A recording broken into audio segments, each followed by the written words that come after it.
One of the key light bulb moments I had in my property journey was in 2015, and I must give the credit to Simon Zucci. Simon talks about finding motivated sellers, but he also tells you one of the key things is to focus on the seller rather than the house. And that was a real change in mind shift for me, because the reality was between 2002 and 2015, I'd spent all my time focusing on the house, so looking on Rightmove and then putting in offers against other investors, going to auction rooms that are filled with other investors. So you're always in a competitive market when you're simply focusing on the house. So I hear a lot of people's first objection when they talk about a motivated seller is, why would someone be motivated? Why would they potentially take less money than what the market is worth? Well, first off, I'll go into some reasons why people will take less money than potentially they could get in the open market, and some of the reasons behind that. But it's also not just about money. Sometimes it's actually about the situation of that person, or also the company that you're buying the property from. Also, it can be about speed of transaction.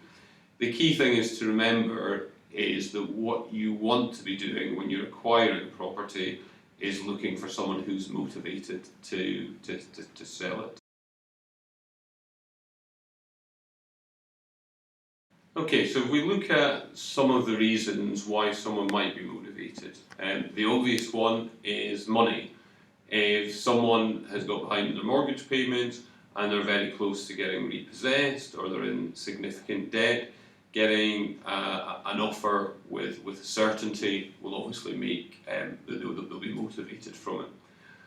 Also, it can be situational. I bought a house of an older gentleman in Liverpool last year, and his motivation was that he had to go into sheltered accommodation, but he couldn't choose his sheltered accommodation until he had security on the sale of his own house, but he couldn't sell his own house till he could get his sheltered accommodation.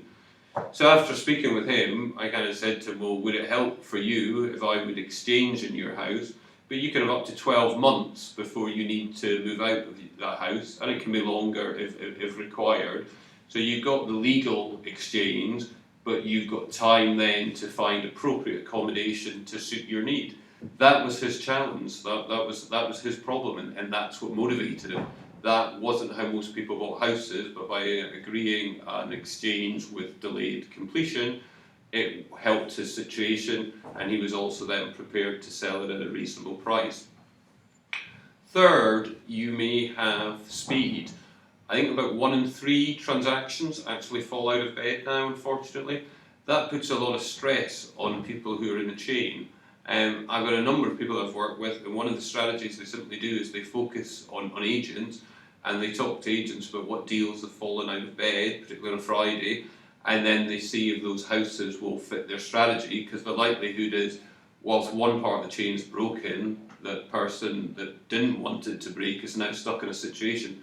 They're not going to be able to move to their new dream house if someone can't acquire their house. So ultimately they then become motivated. Another reason is certainty, particularly for investors. Again, I talk about 1 out of 3 deals falling over. Investors feel a lot of the time dealing with other investors that there's more certainty in terms of people going ahead with the acquisition. So they would rather sell to another investor because they know that the deal will definitely happen. And they also know that they'll take a little bit of a drop in price, not normally significant, but they'll do a reasonable deal because typically they'll save costs in terms of sales agents, and also potentially on the legal side as well.